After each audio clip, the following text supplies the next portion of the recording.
नमस्कार दोस्तों, स्वागत है आप सभी के एक बार फिर से। दोस्तों, सावन का महीना भगवान भोलेनाथ की शक्ति का महीना माना जाता है और सावन महीने में जितना ज़्यादा हो सके सारे कामों को त्याग कर अगर कोई भक्त विशेष तौर से भगवान भोलेनाथ को प्रसन्न करने में लग जाता है तो दोस्तों उसकी कुंडली के वारे न्यारे हो जाते हैं। साक्षात भगवान भोलेनाथ उसके जीवन में प्रवेश कर जाते हैं और भोलेनाथ का उसके जीवन में आगमन हो जाता है। इसी वजह से दोस्तों सावन का विशेष महत्व रहता है। इसी तरह से सावन के बारे में बताया जाता है, जिस प्रकार अच्छे कार्य करके भोलेनाथ को प्रसन्न करते हैं। दूसरी चीज़ है, सावन के महीने में कुछ चीज़ें करने के बारे में भी मनाही की जाती है।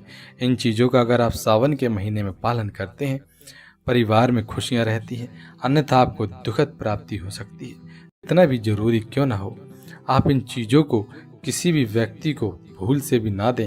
यदि वह व्यक्ति आपसे उधार मांगने आए या किसी और चीज़ के लिए ऐसे ही मांगने आ जाएं, तो आप भूल से भी ये 4 चीज़ें उस व्यक्ति को सावन के महीने में ना दें, अन्यथा आपके परिवार में कंगाली आ सकती है, गरीबी आ सकती है।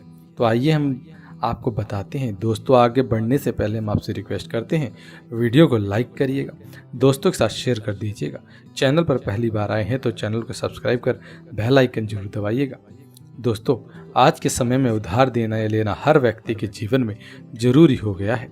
कोई किसी को उधार देता है तो इस बात के लिए कि उसके जीवन में अच्छी चीज़ें वापस प्राप्त होंगी, इसी वजह से वह उधार देता है। तो कुछ व्यक्ति सामाजिक सरोकार निभाने के लिए उधार देते हैं, लेकिन दोस्तों सावन के महीने में आप ऐसा करते हैं तो आपके जीवन में कंगाली आ सकती है। बात करते हैं सबसे पहली चीज़ की। सावन के महीने में सबसे पहली चीज़ तो यह है कि भोलेनाथ से जुड़ी किसी भी प्रकार की चीज़ किसी भी व्यक्ति को उधार ना दें।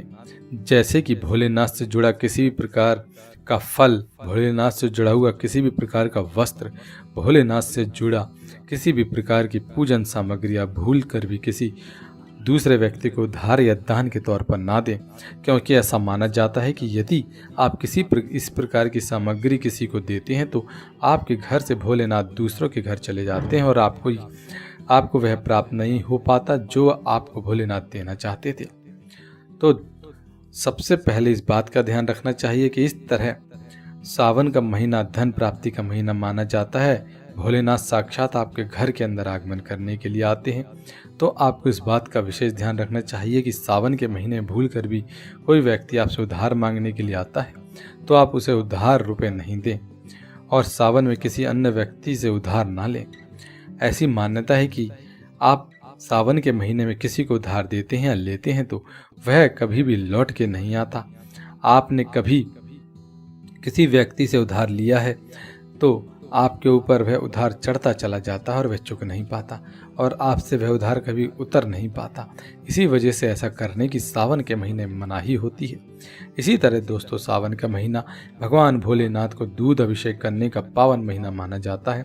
भगवान भोलेनाथ को दही अभिषेक करने का महीना माना जाता है, दूध अभिषेक करने का महीना माना जाता है और सफ़ेद चीज़ें इनको चढ़ाई जाती हैं। लेकिन दोस्तों इस बात का विशेष ध्यान रखिए कि सावन के महीने में भगवान भोलेनाथ को चढ़ाने के अलावा व्यक्ति सुबह सुबह के समय आपसे यदि दूध, दही, छाछ, शक्कर या संध्या काल के समय आपसे ये चीज़ें उधार मांगने के लिए आता है तो आप भूल से भी उसे ना दें। फिर ऐसे ही मांगने के लिए भी यदि आ जाता है तो भी आप उसे ना दें, उसे तुरंत मना कर दें। अगर आप फिर भी दे देते हैं तो आप समझ लीजिए कि आपके घर की लक्ष्मी दूसरे के घर चली जाएगी और साक्षात भोलेनाथ के क्रोध का भी आपको सामना करना पड़ेगा। अगर आप किसी व्यक्ति को गिफ्ट देना चाहते हैं, एक गिफ्ट के तौर पर कुछ चीज़ें देना चाहते हैं तो सावन के महीने भूल कर भी अपनी पहनने वाली घड़ी किसी को नहीं देनी चाहिए या बाजार से कोई नई घड़ी खरीद कर भी आपको नहीं देनी चाहिए। हर व्यक्ति का अच्छा या बुरा समय घड़ी के साथ चलता है, इसीलिए किसी भी व्यक्ति को वह घड़ी नहीं देनी चाहिए, ना ही किसी व्यक्ति को घड़ी किसी व्यक्ति से लेनी चाहिए, वरना यदि उसका बुरा समय चल रहा है तो वह आपके ऊपर आ जाएगा और यदि आपका अच्छा समय चल रहा है तो आप यदि उसको घड़ी दे देते हैं तो आपका आने वाला अच्छा समय उसके पास चला जाता है और आपको फिर गरीबी का सामना और बुरे परिणाम का सामना करना पड़ता है। इसी तरह दोस्तों सावन के पवित्र महीने में कुछ चीज़ें ऐसी होती हैं जो आपके घर की समृद्धि से जुड़ी होती हैं, जो आपको किसी को भी उधार नहीं देनी चाहिए। वह भी संध्या होने के बाद। जैसे कि दोस्तों कोई आपसे संध्या के समय लहसुन प्याज दही मांगने के लिए आता है या फिर सूर्योदय के समय जब ये चीज़ें मांगने आता है तो आप उसे ना दें, आप उसे तुरंत मना कर दें, वरना आप अपने घर की सुख समृद्धि किसी और को दे देंगे। इसी तरह दोस्तों सावन के महीने में आपको उन चीज़ों का ध्यान रखना चाहिए जो दान पुण्य से जुड़ी होती हैं। दान पुण्य करना है भारत की परंपरा रही और हर व्यक्ति दान पुण्य करके सावन के महीने में लाभ उठाता है। लेकिन सावन के महीने में 2 प्रकार के वस्त्र ना ही बाजार से खरीदने चाहिए और ना ही किसी व्यक्ति से उधार लेने चाहिए और ना ही किसी व्यक्ति को ये बाजार से खरीद के देने चाहिए। पहली चीज़ है काले वस्त्र और दूसरा है सफ़ेद वस्त्र। आप विशेष रूप से ध्यान रखें, भूल कर भी किसी सुहागिन महिला को सफ़ेद वस्त्र नहीं देने चाहिए।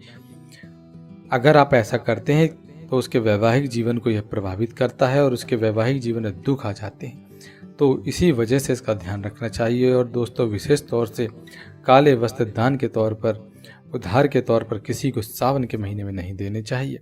मान्यता है कि यदि आप ऐसा करते हैं तो सामने वाले के जीवन में कंगाली आ जाती है और देने वाले व्यक्ति के जीवन में राहु दोष लग जाता है और साक्षात भोलेनाथ उस व्यक्ति से क्रोधित हो जाते हैं, और इस बात का आपको विशेष ध्यान रखना चाहिए।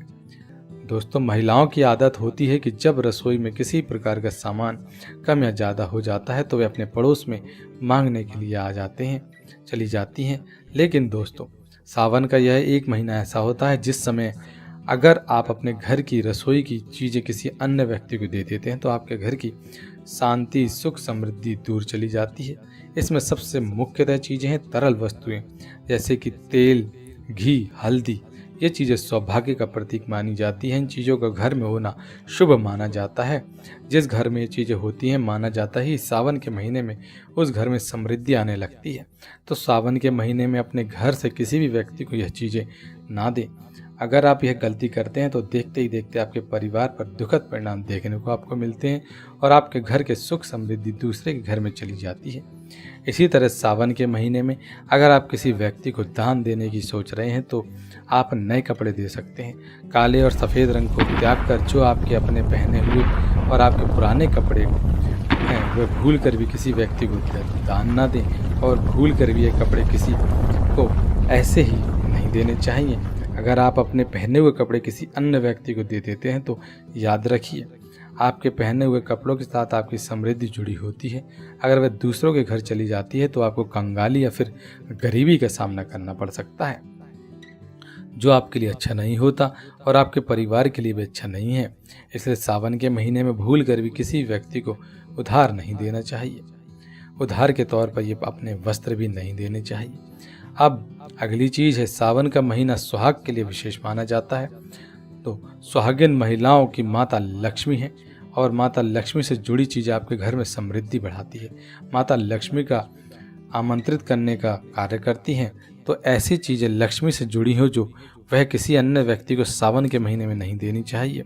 सुहागिन महिलाएं विशेष तौर से ध्यान रखें, सुहाग की चीज़ें जैसे कि माथे पर लगाने वाली बिंदी, सिंदूर, गले में धारण करने वाला मंगलसूत्र और पैरों में पहनने वाली पायल, और चौथी चीज़ है बिछुआ, किसी भी व्यक्ति को नहीं देना चाहिए।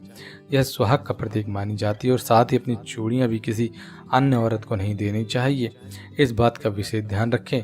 यदि आप इस बात का विशेष ध्यान रखेंगे तो निश्चित तौर पर आपको इसका प्रभाव देखने को मिलेगा। देखते ही देखते भोलेनाथ की विशेष कृपा आपके ऊपर होगी। तो उम्मीद है आपको ये जानकारी पसंद आई होगी। वीडियो आपको पसंद आई हो तो वीडियो को लाइक ज़रूर कर दें, दोस्तों के साथ शेयर कर दें। चैनल पर पहली बार आए हैं तो चैनल को सब्सक्राइब कर बेल आइकन दबाना ना भूलें, ताकि आपके पास इसी प्रकार की नॉलेजेबल वीडियो आ सके। धन्यवाद।